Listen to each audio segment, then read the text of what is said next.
AR. Rahman इन दिनों अपने हालिया बयान को लेकर सुर्खियों में बने हुए हैं। एक इंटरव्यू में उन्होंने कहा कि पिछले 8 सालों से उन्हें बॉलीवुड में कम काम मिला है। हिंदी सिनेमा में अब धार्मिक भेदभाव देखने को मिल रहा है।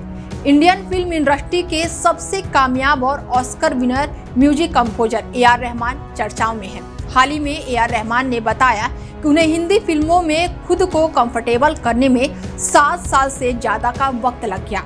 पहले चीजें अलग थी, पर पिछले 8 साल में उन्हें इंडस्ट्री में बहुत कम काम मिला है, जिसकी वजह का भी उन्होंने अब बड़ा खुलासा कर दिया है।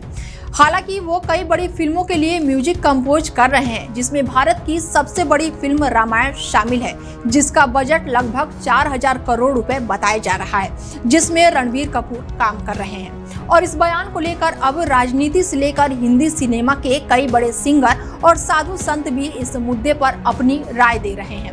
यूपी के पूर्व सीएम और समाजवादी पार्टी के अध्यक्ष अखिलेश यादव और सहारनपुर से कांग्रेस सांसद इमरान मसूद ने चर्चित संगीतकार ए.आर. रहमान के दावों पर बड़ी प्रतिक्रिया दी है। उन्होंने कहा कि मैं ए.आर. रहमान के संगीत का बहुत बड़ा फैन हूँ। उनके गाने रिलीज होने से पहले ही टॉप पर रहते हैं। जब तक वो लोगों के बीच आते थे, उससे पहले ही उनकी लोकप्रियता उन्हें ऊपर ले आती थी।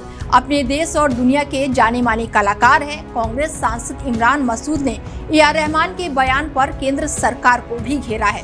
उन्होंने कहा कि अगर कोई ऑस्कर विनर कलाकार धर्म और सांप्रदायिक कारणों के कारण कम काम मिलने की बात कह रहा है, तो इसे गंभीरता से लिया जाना चाहिए।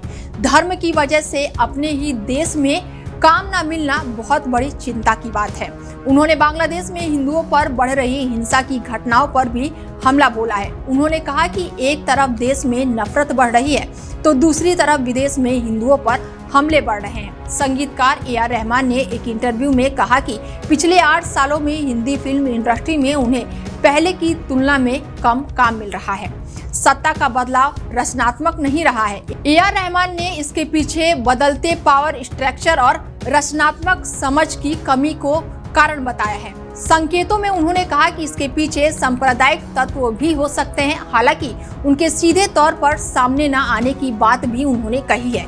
इसको लेकर विवाद अब लगातार गहराता जा रहा है। अब इसके बाद से अभिनेत्री और राजनेता कंगना रनौत ने अब ए.आर. रहमान पर जमकर निशाना साधा है और कहा है कि उन्होंने अपने जीवन में उनसे ज्यादा नफरत फैलाने वाला व्यक्ति नहीं देखा है। बता दें कि ए.आर. रहमान अब नए विवाद में घिर गए हैं। फिलहाल आपका क्या कुछ कहना है? आप अपनी राय हमें कमेंट करके जरूर बताएं और देश दुनिया की तमाम बड़ी खबरों के लिए जुड़े रहिए आप हमारे साथ और देखते रहिए डेली 24 भारत। नमस्कार।